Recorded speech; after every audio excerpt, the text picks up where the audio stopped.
Hai teman-teman, perkenalkan nama saya Mary Manik dengan NPM 2101110130. Hari ini saya akan menjelaskan bagaimana sih klasifikasi model pengambilan keputusan menurut Fisher. Nah, sebelum kita membahas materi ini lebih dalam, kita harus mengetahui dulu siapa Fisher.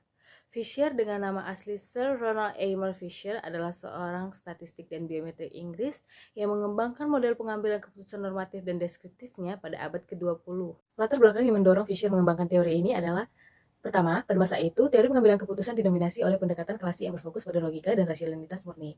Kedua, Fisher memiliki keahlian di bidang statistik dan biometrika, yang memungkinkannya untuk menerapkan teori ilmiah dan analisis data untuk mempelajari perilaku dan pengambilan keputusan. Kemudian, model Fisher terbukti sangat berharga di berbagai bidang, termasuk ekonomi, psikologi, dan ilmu sosial. Model ini membantu para peneliti memahami bagaimana orang berperilaku dalam situasi berbeda, dan bagaimana faktor-faktor psikologis, sosial, dan ekonomi dapat mempengaruhi keputusan. Oke teman-teman, jadi menurut Fisher, model pengambilan keputusan tersebut tidak diklasifikasikan sebagai deskriptif dan normatif, dikarenakan Fisher berfokus pada model pengambilan keputusan kelompok yang bertahap, di mana ia menjelaskan bahwa tahapan yang dilalui kelompok dalam mencapai keputusan tersebut nih. Fisher mengembangkan teori pengambilan keputusan ini karena ketidakpuasannya terhadap teori klasik yang terlalu idealis.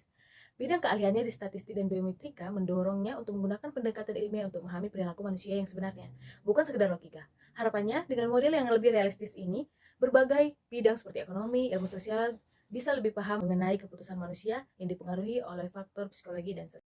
Meskipun Fisher tidak menggunakan istilah normatif dan deskriptif ke dalam penelitiannya, namun beberapa penelitian lain mengklasifikasikan model pengambilan keputusan ke dalam dua kategori nih teman-teman. Nah, salah satu dari kategori yang dikemukakan oleh Fisher adalah model normatif.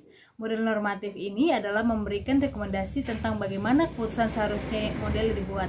Model ini berdasarkan asumsi tentang perilaku manusia dan rasionalitas yang bertujuan untuk menentukan pilihan terbaik dalam situasi tersebut. Nah, teman-teman, ada dua contoh nih dari model normatif. Yang pertama itu adalah model keputusan rasional, yang mana memilih opsi yang memaksimalkan utilitas yang diharapkan.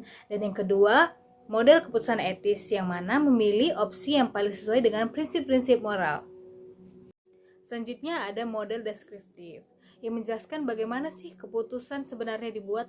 Model ini tidak membuat rekomendasi, melainkan berusaha untuk memahami proses pengambilan keputusan di faktor-faktor yang mempengaruhinya.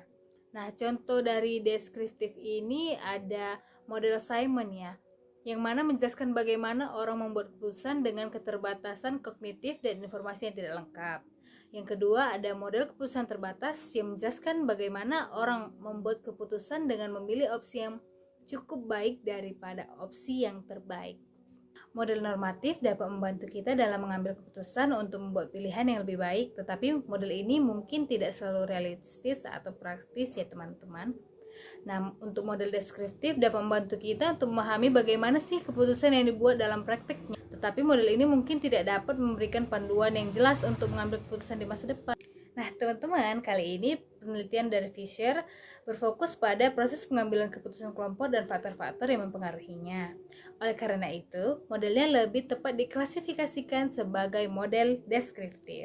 Nah, meskipun teori ini tidak selalu bisa diterapkan secara langsung karena kompleksitas realistis, perbedaan individu, dan konteks organisasi, teori ini tetap bermanfaat untuk memahami pola umum, mengidentifikasi faktor-faktor yang mempengaruhi keputusan, serta mengembangkan strategi untuk meningkatkan kualitas pengambilan keputusan dalam organisasi.